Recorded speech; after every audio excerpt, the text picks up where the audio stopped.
Expand Design, a roomy cabin, dual tone interiors, 15 smart utility spaces and a large boot space, all there to expand your life. Welcome to Easy Space.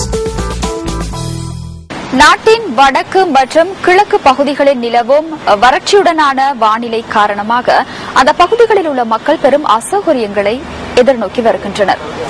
எனவே எமது பிராந்திய செய்தியாளர்கள் இது தொடர்பான தகவல்களை எமக்கு வழங்குகின்றனர். கிழக்கு மாகாணத்தின் திருகோணமலை மாவட்டத்தின் கிண்ணியா பிரதேசத்தின் தற்போதைய நிலையே இது. இங்கு ஏற்பட்டுள்ள கடும் வறட்சி காரணமாக குளங்களின் நீர்மட்டம் வெகுவாக குறைந்துள்ளதுடன் சிறு குளங்கள் முற்றாக வற்றியுள்ளதை காண முடிகிறது.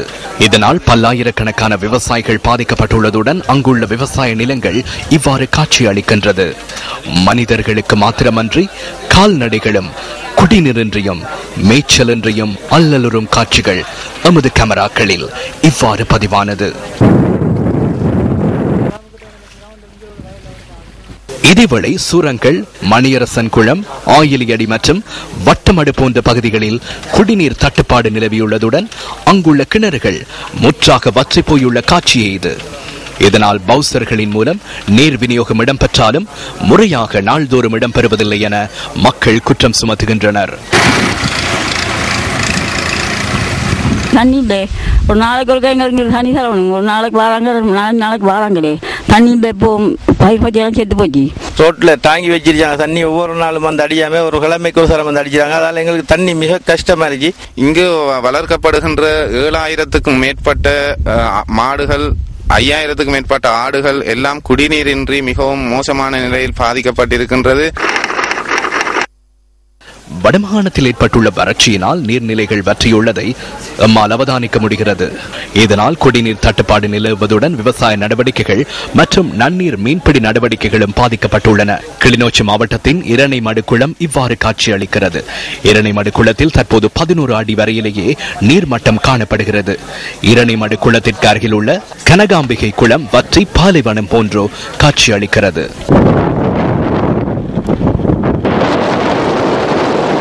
எங்களுக்கு தண்ணி இல்லை. தண்ணி இல்லாம தான் பாலையெல்லாம் அப்படி கரையுதானது. எங்களுக்கு குடிக்கக்கூடிய மாதிரி தண்ணி எல்லாம் மாட்டு குடிக்கவும் தண்ணி இல்லை. குழாய் கிணறு அடித்தாலும் தண்ணி சவர் தண்ணியாக வருது. மற்ற கிணறு வட்டி கட்டினால் நாங்கள் 30 அடி 40 அடி கிணறு வட்டி கட்ட வேண்டிய இடம். கிணறு வட்டி கட்டுறதுக்கு எங்கள்கிட்ட போதிய வயதிகள் இல்லை. இதுவரை காலமும் இல்லாத ஒரு வறட்சியை நாங்கள் இந்த 2014 நாங்கள் எதிர்கொண்டிருக்கிறோம்.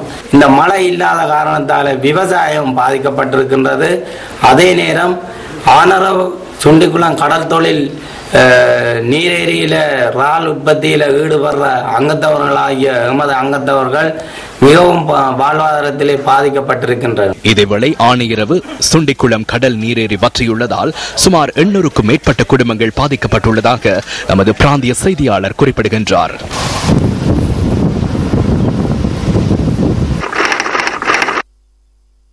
முல்லைத்தீவு மாவட்டத்திலும் கடும் வறட்சி நிலவுகிறது. முல்லைத்தீவு மாவட்டத்தின் பெரும்பாலான குளங்கள் முற்றாக வற்றியுள்ளதுடன் சில குளங்களின் நீர்மட்டம் வெகுவாக குறைவடைந்துள்ளது. வறட்சியினால் விவசாய காணிகளில் பயிர்ச்செய்கை மேற்கொள்ளப்படாதுள்ளதுடன் செய்கை பண்ணப்பட்ட இடங்களில் பயிர்கள் கருகிய நிலையில் காணப்படுவதை நம்மால் அவதானிக்க முடிகிறது. இதேவேளை பிரதேசத்தில் கிணறுகள் வற்றியுள்ளதால் குடிநீர் தட்டுப்பாடு ஏற்பட்டுள்ளது. பிரதேச சபைகளினால் நீர்த்தாங்கிகள் வைக்கப்பட்டு நீர் விநியோகிக்கப்படுகின்ற போதிலும் மக்களின் நீர் தேவை முழுமையாக பூர்த்தி செய்யப்படவில்லை என நமது பிராந்திய செய்தியாளர் குறிப்பிடுகின்றார். முல்லைத்தீவிலும் கால்நடைகள் குடிநீரின்றி அல்லலுறுவதை எம்மால் அவதானிக்க முடிகிறது.